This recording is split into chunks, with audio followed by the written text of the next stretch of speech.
एक बार फिर से न्यूज रूम का रुख करते हैं जहां मेरे सहयोगी मनु के पास कुछ अपडेट है। मनु, बड़ा अपडेट यही है दीपिका और पूजा, और अपने तमाम दर्शकों को बता दें कि भारतीय जनता पार्टी इस वक्त सबसे बड़ी पार्टी बनकर उभरी है। 43 सीट पर भारतीय जनता पार्टी आगे चल रही है और आम आदमी पार्टी को बड़ा झटका, 27 सीटों पर आम आदमी पार्टी आगे है। रुझानों में भारतीय जनता पार्टी को बहुमत मिल गया है और कांग्रेस की हालत पस्त नजर आ रही है। पिछले 2 चुनावों में भी कांग्रेस को एक भी सीट नहीं मिली और इस बार भी कोई सीट मिलती नजर नहीं आ रही है। एक और बड़ा अपडेट, नई दिल्ली सीट से केजरीवाल 238 वोटों से पीछे हो गए हैं। अभी ये आंकड़ा धीरे धीरे बढ़ रहा है। इससे थोड़ी देर पहले 225 वोटों से पीछे थे, अब 238 वोटों से पीछे हो गए हैं दिल्ली के पूर्व मुख्यमंत्री अरविंद केजरीवाल। तो ये इस वक्त का बड़ा अपडेट अपने दर्शकों को दे रहे हैं।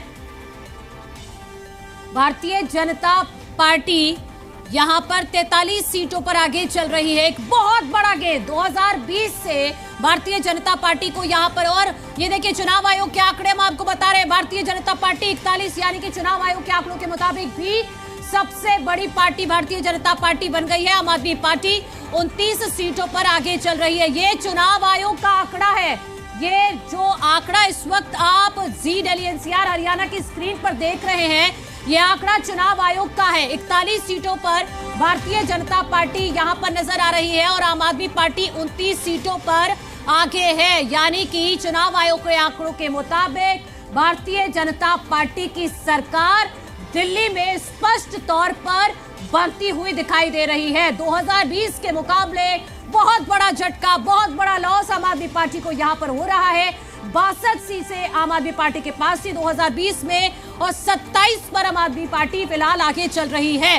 भारतीय जनता पार्टी को बहुत बड़ा गेंद 2020 के मुकाबले, बहुत बड़ा गेंद भारतीय जनता पार्टी को यहां पर हुआ है। एक तरह से पूरा स्विंग कर गया है वोट। आप समझिए 43 सीटों पर भारतीय जनता पार्टी अभी आगे हो गई है। 11:15 का वक्त है और अब से 1 घंटे बाद सारी स्थिति साफ हो जाएगी। लेकिन इसी बीच जश्न की तस्वीरें भारतीय जनता पार्टी के कार्यालय के बाहर से आ रही हैं, जो इस वक्त आप टीवी स्क्रीन पर देख रहे हैं। और एक और बड़ी खबर, नई दिल्ली सीट से अरविंद केजरीवाल 238 वोटों से पीछे चल रहे हैं। केजरीवाल वापस तिहाड़ जाएंगे, ये चंदोलिया का बयान सामने आया है। तो ये बड़ी बात चंदोलिया की तरफ से कही गई है कि केजरीवाल अब वापस तिहाड़ जाएंगे, केजरीवाल वापस जेल जाएंगे। यानी कि ये साफ तौर पर ये कह रहे हैं कि अरविंद केजरीवाल की सरकार नहीं आ रही है दिल्ली में और एक बार फिर से जेल जाएंगे अरविंद केजरीवाल। तो ये कुछ बड़े स्टेटमेंट जो निकलकर सामने आ रहे हैं, वो भी जी दिल्ली एनसीआर हरियाणा सबसे पहले अपने दर्शकों को बता रहा है। और साथ ही साथ ये जानकारी भी हम दे रहे हैं कि आंकड़ों में क्या फेरबदल हो रहा है। चंदोलिया का पूरा बयान आप सुनिए एक बार। मोदी जी की बात को स्वीकार करके दिल्ली को मैंडेट दिया है। क्या शीश महल का मुद्दा चला सर? अरे शीश महल हो, शराब घोटाला हो, पानी घोटाला हो, पेंशन हो, राशन कार्ड का मामला हो, भ्रष्टाचार हो, एजुकेशन घोटाला हो, हमारा इनका जो कहते थे मोहल्ला क्लिनिक हो, हेल्थ मॉडल हो, सारे मॉडलों में केजरीवाल ध्वस्त हो चुके हैं। भारतीय जनता पार्टी दिल्ली में 27 साल बाद आ रही है और दिल्ली को दिल्ली बनाकर दिखाएंगे। और केजरीवाल का अब तिहाड़ जाना निश्चित है। अभी वो कहते थे कि मैं मुख्यमंत्री बनूंगा। अरे आप मुख्यमंत्री नहीं, आप एमएलए भी नहीं बन रहे और शराब घोटाले में आपको कई वर्षों तक मुख्यमंत्री का चेहरा भारतीय जनता पार्टी का एक कार्यकर्ता, जिसको हाईकमान तय करेगा, जिसको विधायक तय करेंगे, वो मुख्यमंत्री का चेहरा होगा। को आप सुन रहे हैं जो कह रहे हैं कि केजरीवाल अब वापस तिहाड़ जाएंगे और भारतीय जनता पार्टी की तरफ से मुख्यमंत्री का चेहरा कौन होगा, इस पर वो कह रहे हैं कि ये आला कमान तय करेगा। तो ये कुछ बड़ी प्रतिक्रियाएं सामने आ रही हैं। इसी बीच फिर से हम आपको दिखाते हैं वो आंकड़ा जो चुनाव आयोग की तरफ से वेबसाइट पर अपडेट किया गया है। ये आंकड़ा आप भी देख सकते हैं अपने फोन में, लेकिन जी दिल्ली एनसीआर हरियाणा आपको दिखा रहा है कि चुनाव आयोग की वेबसाइट के मुताबिक भारतीय जनता पार्टी सबसे बड़ी पार्टी बनकर उभर रही है। 43 सीट पर भारतीय जनता पार्टी लीड बनाए हुए है। आम आदमी पार्टी 27 सीटों पर लीड बनाए हुए है, यानी कि आम आदमी पार्टी को बड़ा झटका और भारतीय जनता पार्टी को बड़ा गेन होता यहां पर दिखाई दे रहा है। दीपिका और पूजा, मुझे लगता है कि चेहरे पर चर्चा शुरू हो जानी चाहिए। बिल्कुल, चेहरे पर चर्चा शुरू करेंगे अभी। और भारतीय जनता पार्टी से अनिल गुप्ता भी हमारे साथ कनेक्ट हो गए हैं। जो इलेक्शन कमीशन के द्वारा भी डेटा दिखाया जा रहा है, जो हम भी दिखा रहे हैं, आसपास ही है 43 सीटें, 8 सीटें जीती थी पिछली बार और इस बार 43 सीटों पर आगे चल रहे हैं। अनिल गुप्ता जी, आपका रुख करना चाहते हैं। आज तो बड़े खुश होंगे आप। और मिठाई मंगवाई अनिल जी कि अभी थोड़ा इंतजार बाकी है, क्योंकि अभी आपके दूसरे प्रवक्ता जो हमारे साथ जुड़े थे वो कह रहे थे 1 बजे तक का इंतजार करेंगे। तो क्या पूरे बीजेपी खेमे में 1 बजे तक का इंतजार है या खुशी की लहर है? देखिए, नमस्कार आपको, सभी दर्शकों को नमस्कार। खुश तो हम हमेशा ही रहते हैं। जब केजरीवाल साहब ने दिल्ली को बेहाल किया तब भी हमने उसका विरोध किया, और जब अब दिल्ली को आपदा से मुक्ति का समय आ गया है और नेचुरली खुशी का समय आ गया है, और मुझे लगता है कि अब हमें संकल्प से सिद्धि की बात करनी चाहिए। मैं दिल्ली की जनता को बधाई भी देता हूं, और जिस तरीके से रुझान आ रहे हैं 1 बजे तक पूरी चीज़ें क्लियर हो जाएगी, पर मुझे लगता है आधे से ज़्यादा मत काउंट हो चुके हैं और वो ट्रेंड से क्लियरिटी हो जाती है कि भारतीय जनता पार्टी दिल्ली में सरकार बनाने वाली है। और अब हम आगे की सोचते हैं। दिल्ली को, देश की राजधानी जो दिल्ली है, उसको राजधानी के रूप में बनाना है।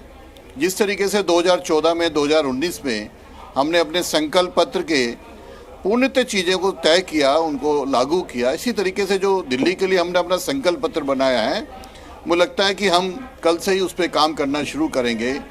और दिल्ली भी जैसे बाकी शहर मोदी जी के लीडरशिप में प्रोग्रेस किया है वो करेंगे। दिल्ली में चाहे यमुना का पॉल्यूशन हो, चाहे एयर का पॉल्यूशन हो, चाहे दिल्ली की सड़कें हों, मुझे ध्यान है, मैं कई साल से आपके चैनलों पे चर्चा करता हूं, और मुझे लगता है मेरा भी अब रुख बदलने वाला है। अब हमें दिल्ली को डेवलपमेंट के रूप में ले जाना है, दिल्ली को एक ऐसा विकास के शिखर पे ले जाना है कि लोग गर्व से कहें कि हम देश की राजधानी दिल्ली में रहते हैं। आशीष जी का ही रुख करना चाह रहे थे, आशीष जी के पास जा रहे थे। आशीष जी, वो तो गदगद है खुशी से, उनके आंकड़े तो बढ़ते ही नजर आ रहे हैं। और 42 सीटों पर, मतलब आप सोचिए 2020 में क्या स्थिति थी और 2025 में कहां पहुंच गई है भारतीय जनता पार्टी और आम आदमी पार्टी। क्या रह गया सर ऐसा? अभी आप बोलेंगे जरूर कि आप इंतजार करिए नतीजों तक का, लेकिन फिर भी आप जरा आंकड़े देखिए, इलेक्शन कमीशन के देखिए, या ये रुझान जो अभी सामने आ रहे हैं। एक बड़ा दाग जो भ्रष्टाचार का लगा आम आदमी पार्टी पर, शायद धो नहीं पाए आप अच्छे से। नहीं, देखिए, एक तो भ्रष्टाचार का कोई दाग नहीं लगा था। मैं इस बात को फिर से आपको स्पष्ट कर दूं। आप इस बात को समझिए कि बीजेपी और आरएसएस की जो राजनीति रही है इनके जन्म के समय से, वह राजनीति जो है कैरेक्टर असैसिनेशन की रही है। चाहे वह महात्मा गांधी की रही हो, चाहे वह जो है सुभाष चंद्र बोस की रही हो, चाहे वह फिर पंडित जवाहरलाल नेहरू की रही हो। ये कैरेक्टर असैसिनेशन का इनका जो है टूल होता है, जिसके जरिए ये लोगों पर अटैक करते हैं। दिल्ली की जनता पढ़ी लिखी हुई जनता।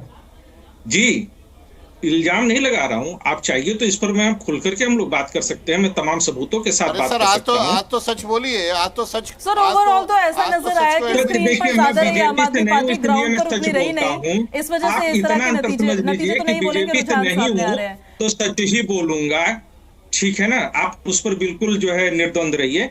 तो बीजेपी और आरएसएस की राजनीति केवल और केवल कैरेक्टर असैसिनेशन की होती है। जिन लोगों ने इस देश के राष्ट्रपिता को नहीं छोड़ा, जिन लोगों ने सुभाष बाबू को नहीं छोड़ा, अब आप काम देखिए, ये बोलने नहीं देंगे। लेकिन आपने जो पॉइंट उठाया कैरेक्टर असैसिनेशन का, उसको लेकर हम जरूर आगे बात कर लेते हैं। और इस पर नीरज जी, मेरी आपसे इसी पर मेरी आपसे एक अगला सवाल रहने वाला है, क्योंकि वार पलटवार जो कैरेक्टर असैसिनेशन की आशीष जी अभी बात कर रहे थे, हमने देखा कि दोनों तरफ से वार पलटवार हुए। एक तरफ से अरविंद केजरीवाल प्रेस कॉन्फ्रेंस करके आरोप लगाते थे, उसका पलटवार दिल्ली बीजेपी के तमाम शीर्ष चेहरे करते थे।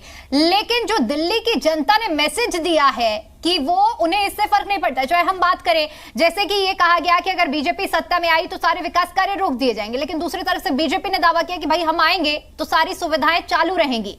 तो किसका मैसेज कितना चोट पहुंचा पाया और कितना सटीक बैठा, आज जनता ने जनादेश दिया है। तो क्या आपको लगता है कि कैरेक्टर असैसिनेशन वाली जो आशीष जी ने बात उठाई है, वो कितने प्रतिशत जनता ने सही ली है?